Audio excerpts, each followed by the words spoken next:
Olá pessoal, eu sou a professora Gisele Mendes da Universidade Estadual de Maringá e nós estamos aqui hoje para mais um quadro do nosso canal intitulado Notícia Crimes. O quadro Notícia Crimes, ele traz notícias que repercutiram nos últimos dias, nos últimos tempos no Brasil e que têm uma conotação francamente criminosa.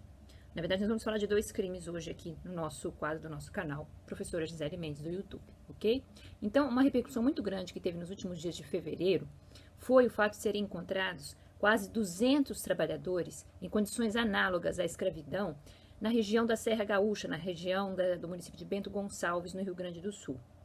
E eles prestavam trabalhos, trabalhavam na colheita da uva, que estava ligada às empresas Salton, Garibaldi e Aurora, que são produtoras de sucos, né? De sucos de uva.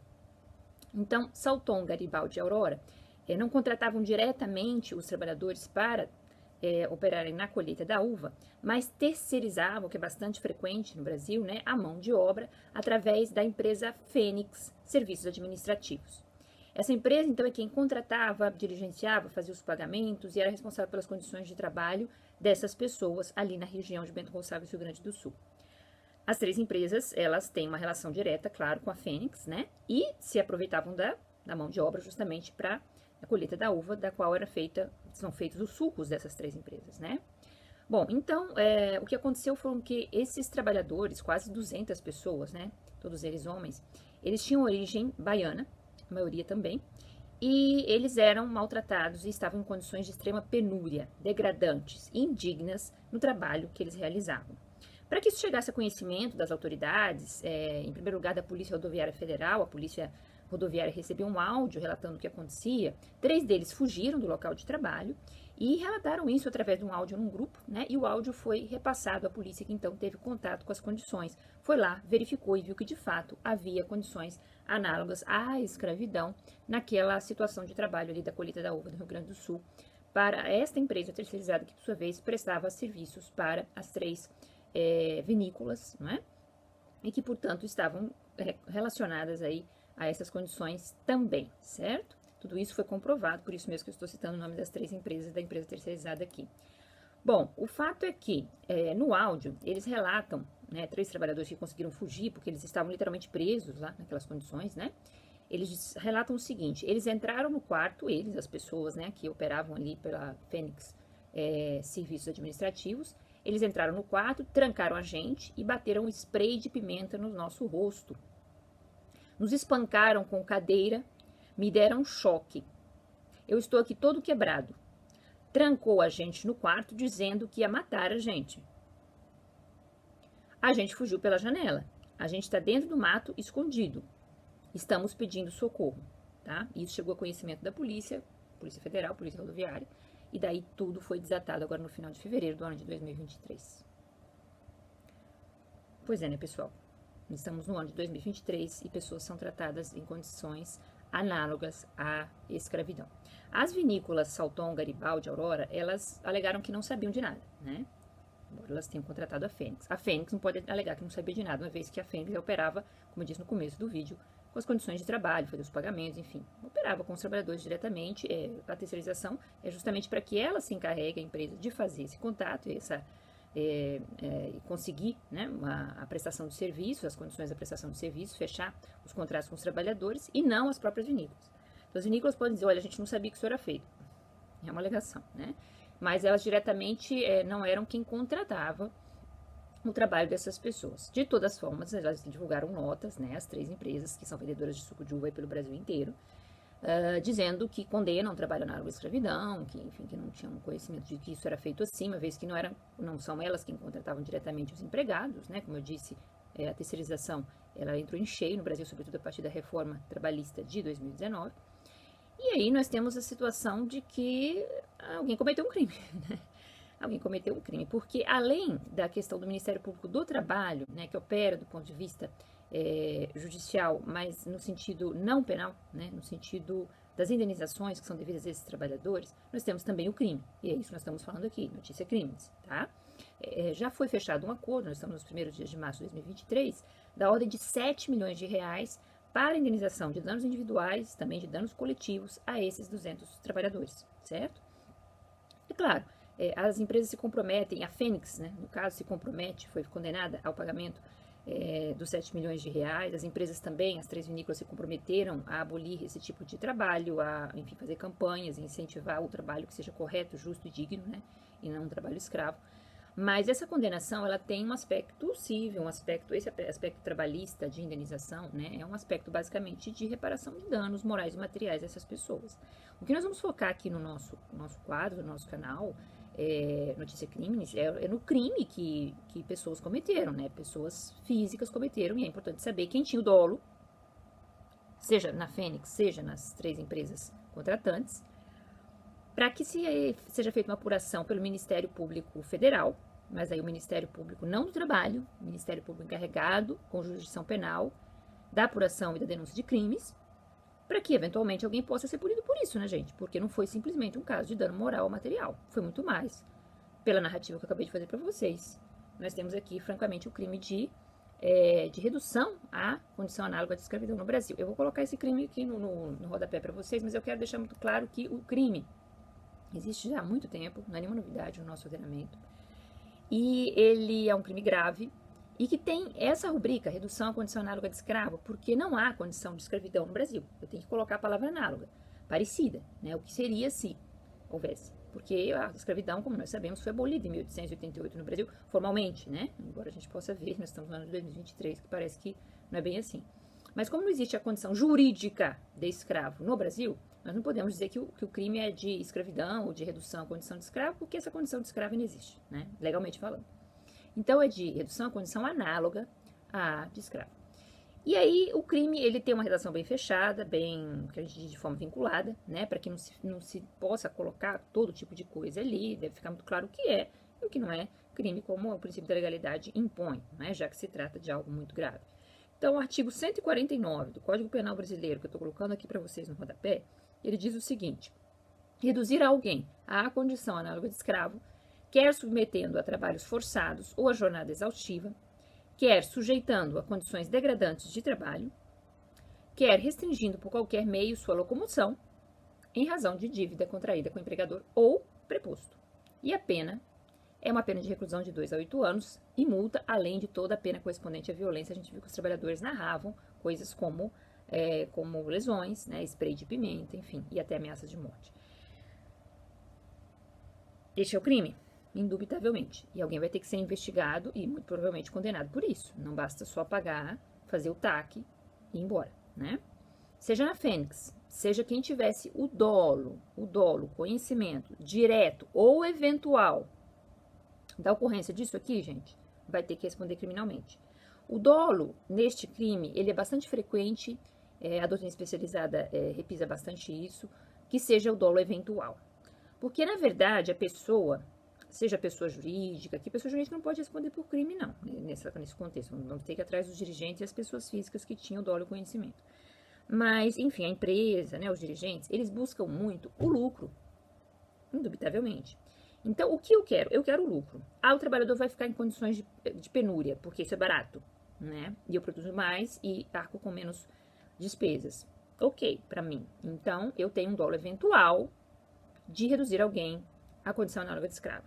Isso eu digo em relação também às pessoas das vinícolas aí implicadas, das 3 vinícolas implicadas, porque elas podem saber, mas não se importar.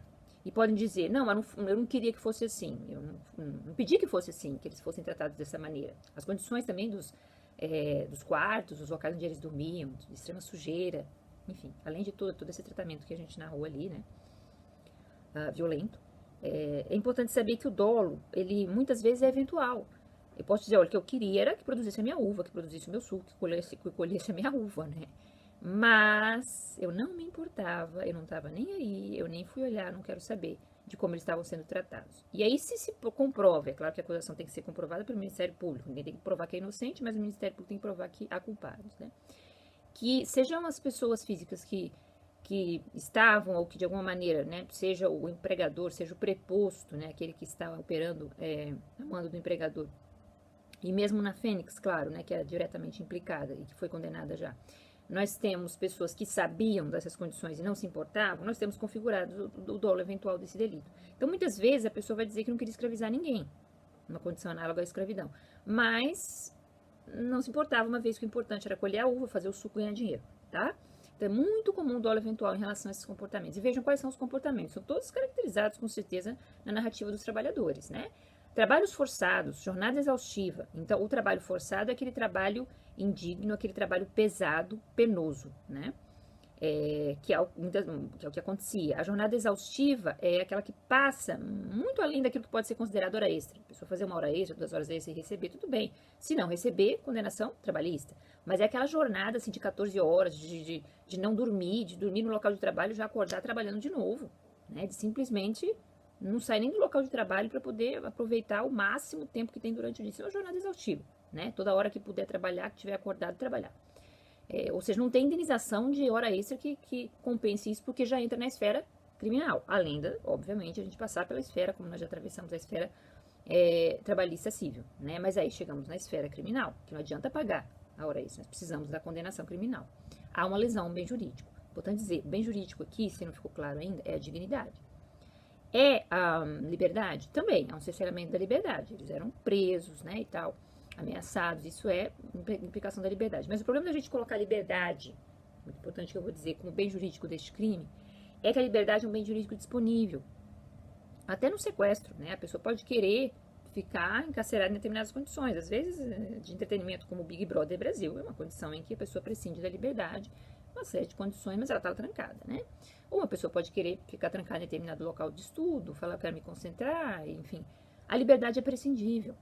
É absolutamente prescindível, tá? O crime de ameaça depende de representação. Então, eu posso, dentro da minha liberdade, usar a minha liberdade para não perseguir o meu algoz, né? Agora, neste crime de 149, embora ele esteja ali no capítulo dedicado aos crimes relacionados à liberdade individual, eu tenho para mim, e vocês também, que é muito mais. É a dignidade da pessoa humana, que é princípio constitucional do artigo 1º, inciso 3º.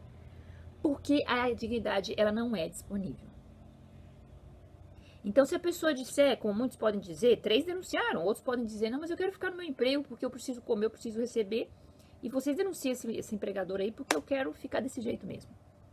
Eu estou dispondo da minha dignidade. Não. Não pode. Todos eles têm direito à indenização e todos eles são vítimas desse crime de redução condicional de escravo.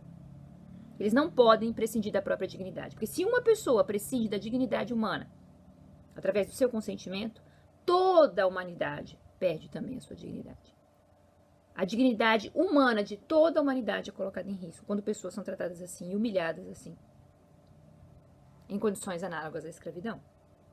Então, não vai ter consentimento que invalide o delito aqui, ok? Não é meramente um crime contra a liberdade, é também. Mas se fosse, eles poderiam dizer, eu escolho ficar assim e pronto. Não, acabou, gente, isso não existe mais isso, tá? Nós não podemos tolerar que essas condições ainda existam no ano de 2023, num país como o Brasil, que tem essa legislação que eu acabei de colocar.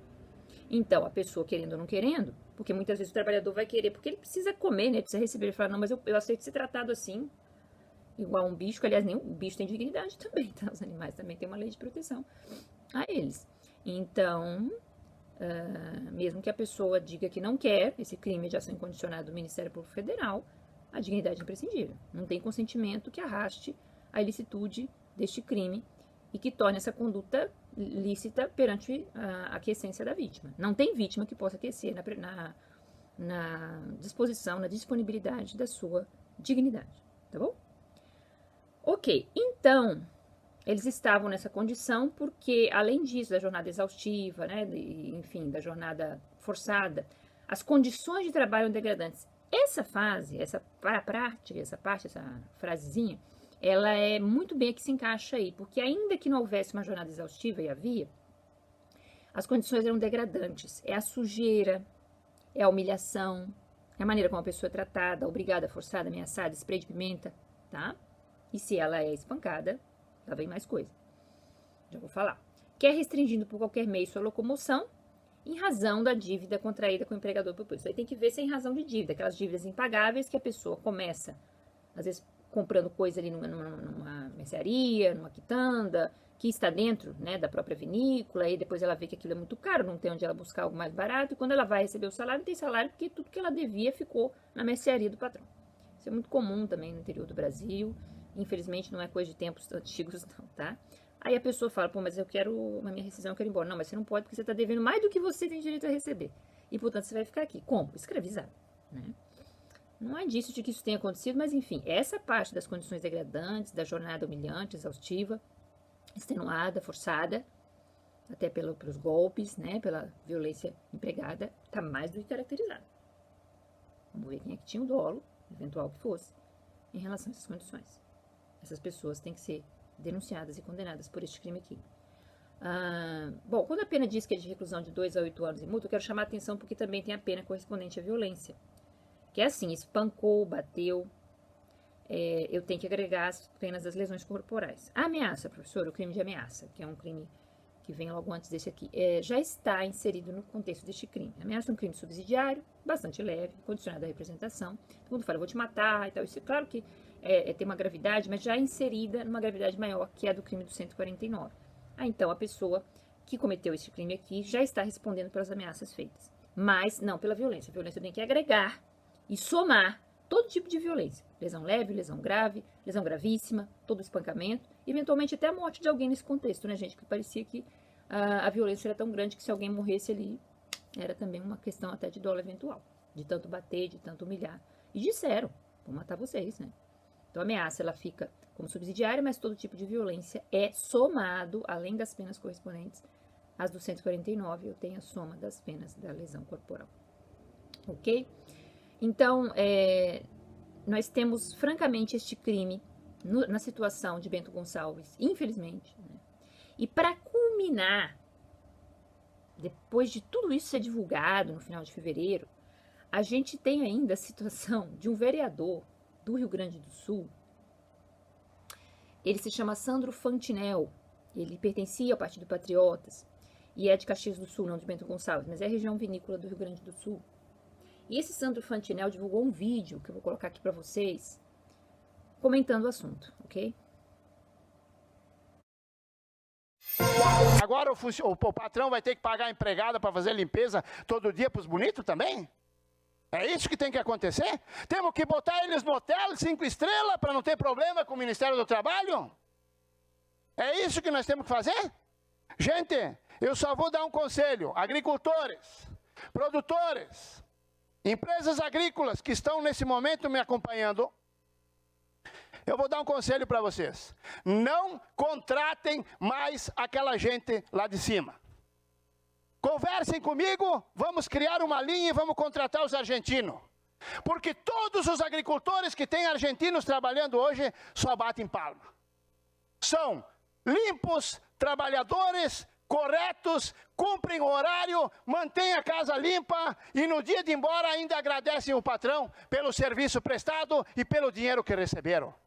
Em nenhum lugar do estado, na agricultura, teve um problema com um argentino ou com um grupo de argentino. Agora, com os baianos, que a única cultura que eles têm é viver na praia tocando tambor, era normal que se fosse ter esse tipo de problema. Então eu quero dizer, ó, deixem de lado que isso sirva de lição. Deixem de lado aquele povo que é acostumado com carnaval e festa, para vocês não se incomodar novamente. E vou mais longe.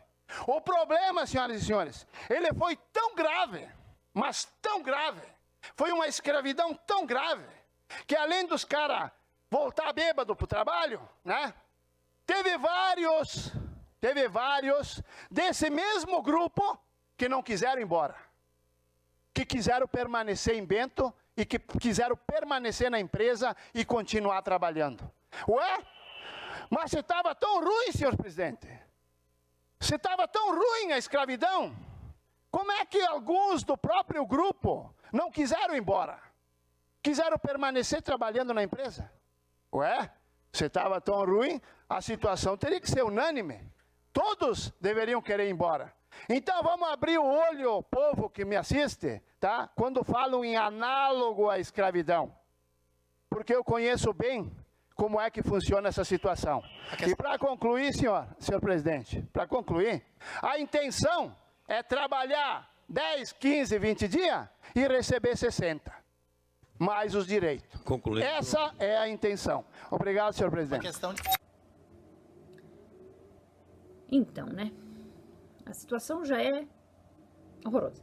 Aí vem alguém que é um parlamentar e usa aí supostamente da sua imunidade, os vereadores, os deputados federais e estaduais e os senadores, eles podem expressar a sua opinião, muitas vezes ofendendo os outros e cometendo até crimes contra a honra, porque eles têm uma prerrogativa, a gente chama de imunidade parlamentar, a gente já comentou, eu vou colocar um link para o vídeo sobre imunidades aqui, de que eles precisam fazer valer a palavra deles para eventuais discussões, debates, né, projetos de lei, e como são pessoas que representam o povo, se houver um cerceamento muito grande da opinião, não se pode derrubar, às vezes, opiniões contrárias, injustas, né? Então, no sentido de fazer um diálogo produtivo, um debate profícuo para a sociedade. Mas não é nada disso que aconteceu. Não é nada disso. A imunidade desse sujeito, ela não pode ser alegada. Ela tem limites, tá? Seja para o vereador, deputado, senador. Isso é um caso de quebra de decoro parlamentar gravíssimo. Ele já, inclusive, foi expulso do Partido Patriotas, esse Santo Fantinel. Mas é mais, tá? Porque decoro, quebra de decoro, é situação administrativa política. Isso aí é para começar. Possível perda de mandato também não é o que nos interessa aqui. Nos interessa que ele cometeu um crime. Mais um crime. Como eu disse no começo, 2 crimes aqui no nosso vídeo hoje.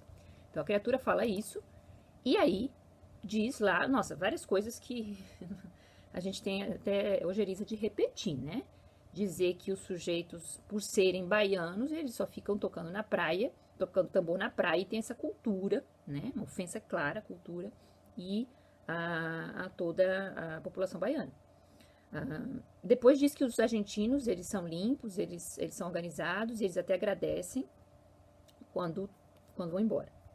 E que os produtores rurais agrícolas do Rio Grande do Sul deveriam, portanto, chama atenção para isso, trocarem os baianos, essa gente lá de cima, como ele se refere, o vereador, pelos trabalhadores argentinos.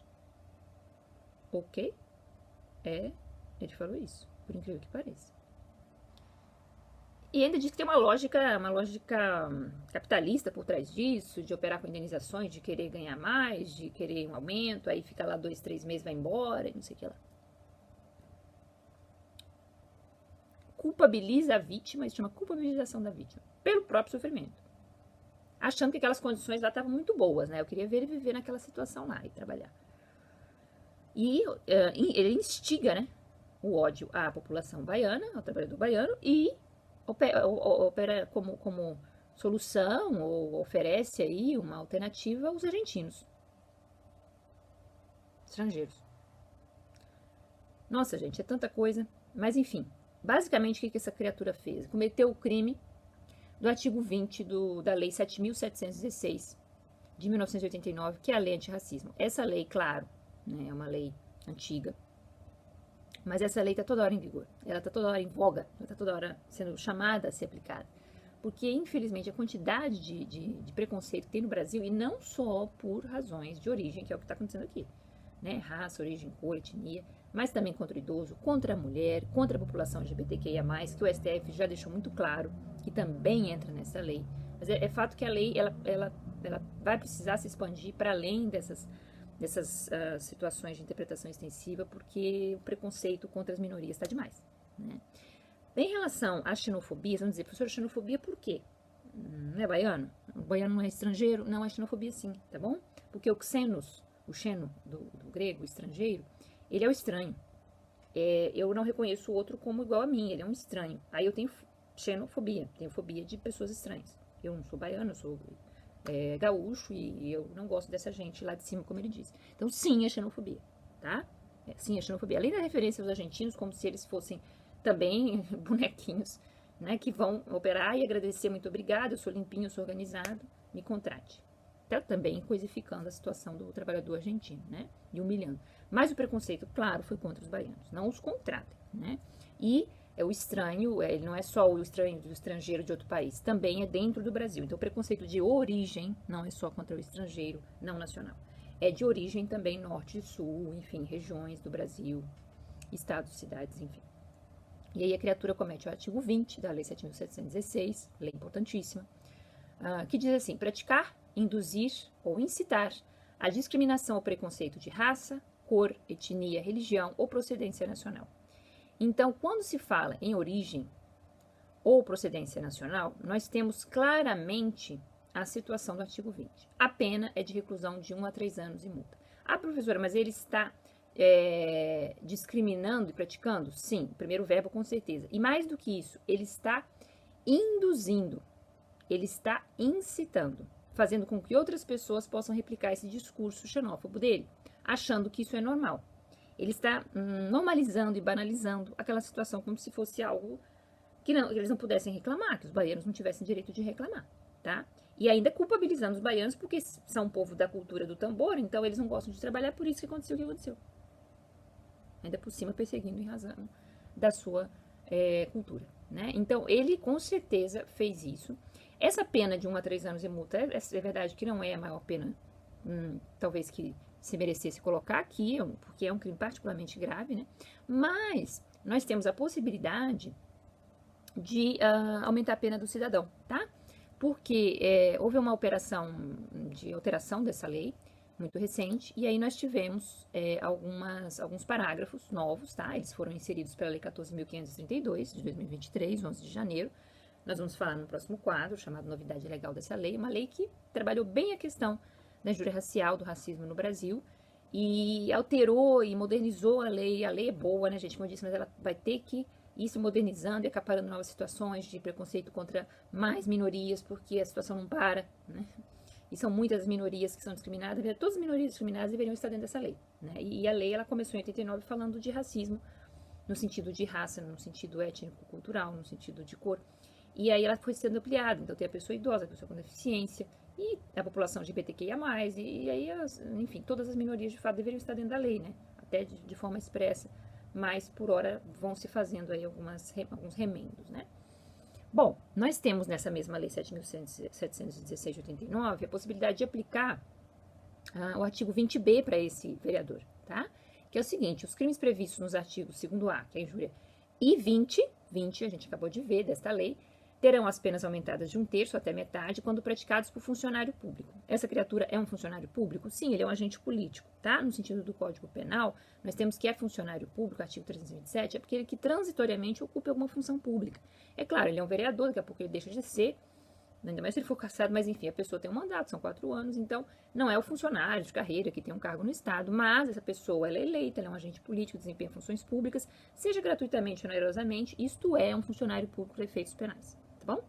Então, se é um funcionário público, conforme a definição prevista no Código Penal, ó, né? O Código Penal tem essa definição no artigo 327, e no exercício de suas funções ou a pretexto de exercê-las. Foi no exercício das suas funções? Foi durante um discurso.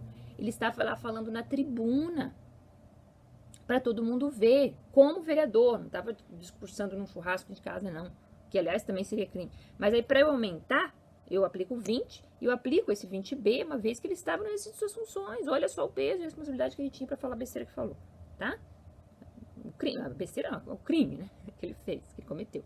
Então, nós temos que as penas de cidadão são aumentadas de 1/3, né? Já é um alento, nós temos esse aumento aí, tá? Bom, no artigo 20c, também é uma novidade que eu quero trazer para vocês. Nós continuamos aplicando a situação do vereador do Rio Grande do Sul, Sandro Fantinel, que é a seguinte: 20c. Na interpretação desta lei, o juiz deve considerar como discriminatória qualquer atitude ou tratamento dado à pessoa ou a grupos minoritários, que é o caso aí, que cause constrangimento, humilhação, vergonha, com certeza, né? Ele incita completamente a população contra o trabalhador baiano. Medo, exposição indevida e que usualmente não se dispensaria a outros grupos em razão da cor, etnia, religião ou procedência. Tá? Então, a gente vê a situação de humilhação, de aviltamento, ao dizer que a cultura do baiano é de tocar tambor na praia e de não trabalhar. E que eles podem ser trocados pelos argentinos, que são bonzinhos, certinhos, limpinhos, agradecem, e tudo que eles não são. Nossa Senhora! Ou seja, gente, isso incita, essa incitação à violência, ao crime de ódio, incita mais ódio. É um vereador fazendo uso da tribuna, gente, tá? Foi-se aventado que ele poderia responder pelo crime de incitação ao crime, do 286, mas o 286 do Código Penal, só para deixar claro, antes de terminar, ele é genérico, né? Incitação a qualquer crime. O artigo 20 da Lei 7.716 é específico, é incitação à xenofobia, ao preconceito de origem, raça, cor, etnia e procedência nacional. tá bom? Então, ele é específico, nós aplicamos esse em detrimento do outro, que é genérico, a incitação ao homicídio, ao estupro, enfim, outras apologias aparecem lá na incitação do 286. Aqui a incitação aos crimes da lei antirracismo. Portanto, ele fica com 20 e ainda com o aumento do 20B e essa explicação do 20C ali, né? Então, é importante que o juiz considere a discriminação que vem da humilhação e do constrangimento em razão da procedência nacional da pessoa, que foi o que aconteceu. É incrível, né? Enfim, vai haver consequências políticas para esse cidadão, mas aqui estão as criminais, tá bom? Importante essa inscrição de ação pública incondicionada. Então, o Ministério Público tem a obrigação de, encontrando indícios de autoria e materialidade, que é o caso, promover ação penal independentemente da ação da vítima. Independentemente de qualquer representação ou queixa-crime da vítima, ok? Bom, esse foi o nosso quadro Notícia Crimes de hoje. Triste, né? Brasil, 2023, essas coisas ainda acontecem. Mas a gente está aqui para falar e para poder mostrar que isso está acontecendo em primeiro lugar, mas que deve cessar. Para servir de exemplo, que também tem esse peso, né, da lei da exemplaridade e da prevenção de futuras situações horrorosas como essa. Ok? Espero que vocês tenham aproveitado. Cliquem aqui no sininho, recebam notificações do nosso canal, inscrevam-se no nosso canal Professora Gisele Mendes e nós voltamos proximamente com mais quadros aqui no nosso canal do YouTube. Muito obrigada e até a próxima.